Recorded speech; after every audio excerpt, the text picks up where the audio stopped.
Hello friends, welcome to our YouTube channel pharma knowledge. आज आपण डिसइंटिग्रेटर ही mill बघणार आहोत. या अगोदर आपण हॅमर मिल बघितली, कटर मिल बघितली आणि रोलर मिल बघितली. आता आपण डिसइंटिग्रेटर ही मिल बघणार आहोत. तर याचा प्रिन्सिपल आहे इम्पॅक्ट. इम्पॅक्ट म्हणजे बघितलं आपण what is mean by impact. Whenever the material is moving on the attrition on the stationary phase, then the material get breakdown or crush. That phenomena is called impact. म्हणजे एखादा drug किंवा material हा एका stationery फेजवर जाऊन आदळतो व त्या पार्टिकलचा breakdown होतो, त्याला इम्पॅक्ट हे मेकॅनिझम असं म्हणतात. तर बघूया डिसइंटिग्रेटरमध्ये काय काय पार्ट येतात किंवा त्याचे डायग्रॅम बघूया. ही डायग्रॅम आहे डिसइंटिग्रेटरची. ही डस्ट बॅग आहे. नंतर हे अनडल्टिंग इनर सरफेस आहे, जो मुवमेंट होत असतो, ऑसिलेट होतो किंवा व्हायब्रेट होतो. हे बाहेरचे बिटर्स आहे आणि खाली सिव आहे. ओके, समजली डायग्रॅम परत एकदा. बिटर्स हे डस्ट बॅग, इनर सरफेस अनडल्टिंग हे बिटर्स, नंतर हे सीव. ओके, ही झाली डायग्रॅम. आता आपण नेक्स्ट बघूया त्याचं कन्स्ट्रक्शन बघूया डिसइंटिग्रेटरचं. It consist of a steel drum having a shaft in the centre. सेंटरला स्टील ड्रम असतात शाफ्ट सोबत. Okay, the shaft contain. शाफ्टमध्ये काय काय असतं? एक डिस्क असते on which 4 beaters are fix.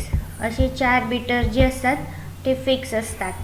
The shaft rotates with a speed 5000 to 7000 revolution per minute. एका मिनिटाला 5000 ते 7000 इतकं त्याचं स्पीडली रोटेशन असतं बिटर्सचं. The side and upper inner surface of the drum is rough. Side आणि बाहेरचं इनर सरफेस हे रफ असतं. Lower part of drum has detachable sieve or screen. The sieve has 4 size.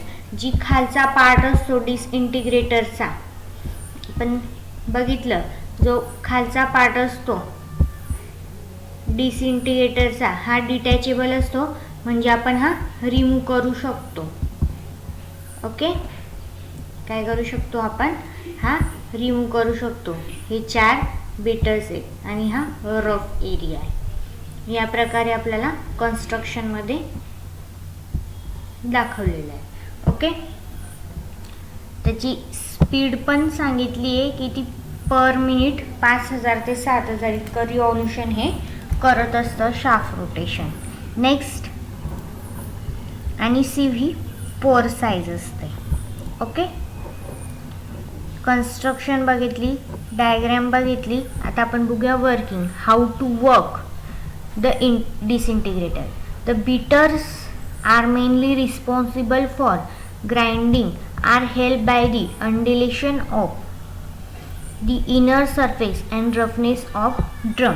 तर इथं ब्रेकडाऊन कसं होतं आहे, ग्राइंड कसं होतं आहे, तर जे इंडलेशन ऑफ द इनर सरफेस आहे आणि रफनेस ऑफ ड्रम, म्हणजे आपण जे आतला जो भाग आहे तिथं जे असं ऑसिलेट होणारे आतले जे भाग आहेत, इंडलेशन इनर एरिया, जो रफनेस आहे ड्रमचा, त्यामध्ये मटेरियल हे क्रश होत जातं. The material is fed to biters.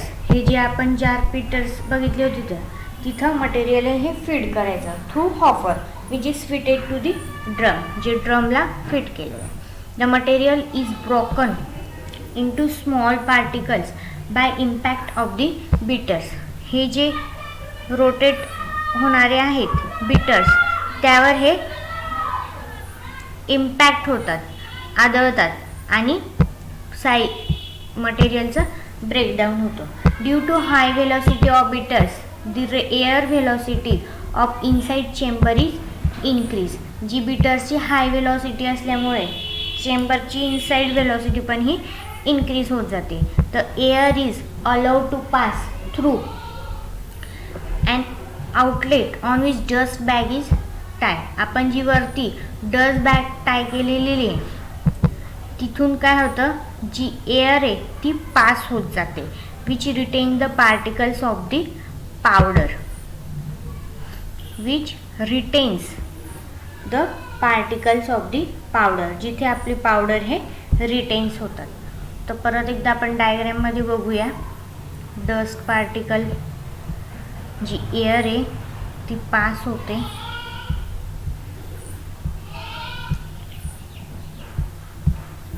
इथून एअर ही पास होत जाते. ओके. डस्ट बॅगचं काम काय आहे, त्याचं वर्किंग काय आहे डस्ट बॅगचं, की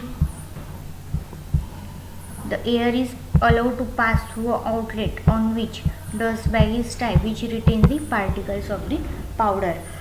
डस्ट पार्टिकल ही वरतून ही पास होत जाते. ओके. आता बघूया आपण uses.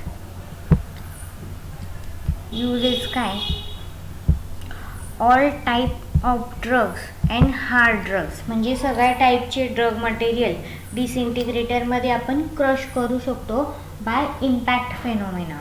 For avoiding jumping of beaters of disintegrator use moderately small pieces. आपले जे डिसइंटिग्रेटरमधले बीटर्स आहेत त्याचं जम्पिंग अवॉइड करण्यासाठी आपण ड्रगचे किंवा मटेरियलचे स्मॉल पीसेस हे यूज करत असतो. ओके. तर आपण बघितलं डिसइंटिग्रेटरचं complete construction, phenomena, principle. Okay. त्याचं वर्किंग, युजेस. तर नेक्स्ट मील बघू आपण नेक्स्ट व्हिडिओमध्ये. व्हिडिओ आवडल्यास नक्की लाईक करा, शेअर करा, चॅनलला सबस्क्राईब करा. थँक्यू.